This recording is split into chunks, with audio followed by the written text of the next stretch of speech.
அறிவின் தெளிவுக்காக தான் நம்மளாம் ஒன்று கூடியிருக்கோம் இங்கே. அதான் சத் சங்கம். அப்போ இங்கே அனைவரும் ஆணும் பெண் வேற்றுமை இல்லாமல், நிறங்கள் வேற்றுமை இல்லாமல், ஜாதி மதம் வேற்றுமை இல்லாமல், நமக்குள்ளே இருக்கிற அறிவு மட்டும்தான் என்னை நோக்கி பார்த்துக்கிட்டு இருக்கு. அந்த அறிவு தான் உங்களை தெளிவுபடுத்திட்டு இருக்கு. அப்போ இங்கே வேற்றுமை வர வாய்ப்பு இருக்கா? இல்லை. பொறாமை வர வாய்ப்பு இருக்கா? இல்லை. எதுவுமே இல்லை. இங்கே எப்படி இருக்கும்?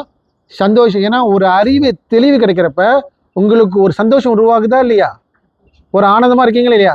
மோளை ஒரு இருட்டில் இருந்திருக்கோம். இப்போ இந்த லைட் தட்டினால எல்லாரும் ஒன்றுக்குள்ள பார்க்க முடியப்ப தெளிவாக இருக்கிறப்ப ஒரு சந்தோஷம் இருக்கா இல்லையா? ஒரு பாதுகாப்பாக இருக்கிற மாதிரியா இருக்கா இல்லையா? இப்போ அது இருட்டில் இருக்கப்போ ஒரு பாம்பு வருமா? இல்லை பூரா அவனை ஒரு சத்தம் கேட்டாலும் போதும், ஐயோ இது அதுவாக இருக்குமா? ஆனால் இனிமேல் தெளிவாக இருந்தால் அது பாம்பு இருந்தால் பாம்பு தான், அது கயிறு இருந்தால் கயிறு தான். ஆனால் இருட்டில் என்ன தெரியும்? ஒரு கயிறை கூட பாம்பாக தோற்றம் அளிக்கும். ஆமாம் தானே?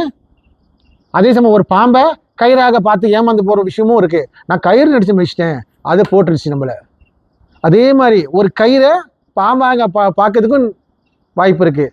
பயந்துக்கிட்டு உட்காந்துருப்போம், அதுதான் நீட்டாக வளர்ச்சிக்கிட்டு இருக்க, அது பாம்பு தான் போல, அதுக்கு பயந்துக்கிட்டு இருப்போம். ஆனால் எப்போ அந்த பயம் போவோம், அங்கே போய் பார்த்து அது கயிறு தான் முடிவு பண்ண பிறகு, அது கயிறு தான் தெரிஞ்ச பிறகு பாம்பு என்பது ஒரு கற்பனை கரைஞ்சி போயிடும்.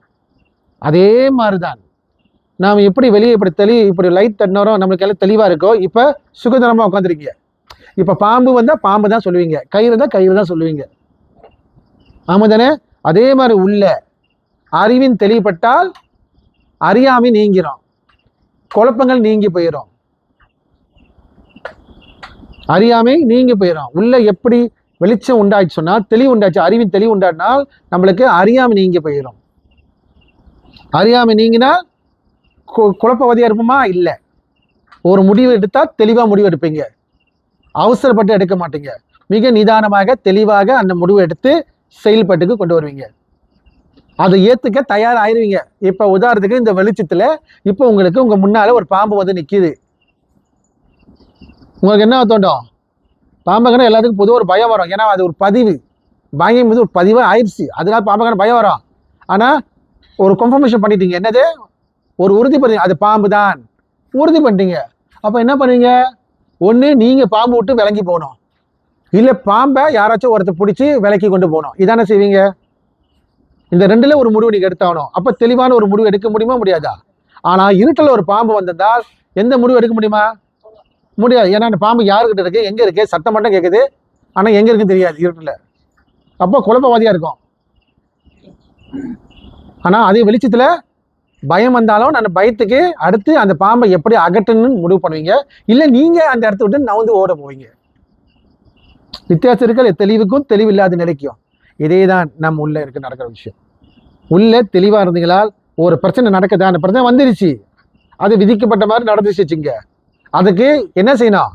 வந்து நினச்சி ஐயோ வந்துருச்சு வந்துருச்சு நடிச்சு வருந்துட விட்டுவிட்டு அந்த பிரச்சனைலேருந்து நான் எப்படி இதுலேருந்து விலகி போகணும், இல்லை அந்த பிரச்சனை என்னை விட்டு எப்படி அகட்டி வைக்கணும். சிம்பிள், ரெண்டே விஷயம் தான் முடிவு எடுக்க போறீங்க. எஸ் நோ, அவ்வளோதானே பதில்.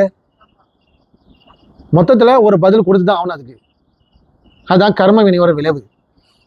கர்ம வினையோட விளைவு என்ன தெரியுங்களா? ஒன்று எஸ் சொன்னோம், இல்லை நோ சொன்னோம். இதான் மாயா சமுத்திரம், இதான் மாயா சொன்னது. இந்த மாயாவில் எப்போ எஸ் நோ பார்த்துட்டு இருப்போம். அப்போ ஒன்று அந்த பிரச்சனையை ஏற்றுக்க தயாராகணும். அது உங்களால் அகற்ற முடியாமல் தெரிஞ்ச பிறகு அது என்ன செய்வீங்க? அது ஏற்றுக்கிட்டு போயிட்டே இருக்க வேண்டானே, ஒன்றும் செய்ய முடியாது தெரிஞ்சிச்சு. ஆனால் அதே இது அதை அகற்ற முடிஞ்சு தெரிஞ்சால் அதை அகட்டிட்டு போறீங்க, அவ்வளோதான். அப்போ இது யாருக்கு உண்டாகும்? ஒரு தெளிவானவனுக்கு அது தெரிய வரும், இந்த பிரச்சனையை சால்வ் பண்ணலாம், இந்த பிரச்சனை இல்லை இதை நடந்து இப்படி தான் போய் ஆகணும் வழியில் தெரிஞ்சால் ஏற்றுக்கிட்டு போயிட்டே இருக்க வேண்டாம். அப்போ நம்மளுக்கு அங்கே ஒரு அழுத்தம் உண்டாகாது, ஒரு சுமை உண்டாகாது, ஒரு குழப்பம் உண்டாகாது. அதை நினச்சி நொந்துட்டு இருக்க மாட்டீங்க. Just be in the flow. வந்த வழியில் அது வந்துட்டு, அது எப்படி வந்துச்சோ அது வந்த வழியில் போயிடும்.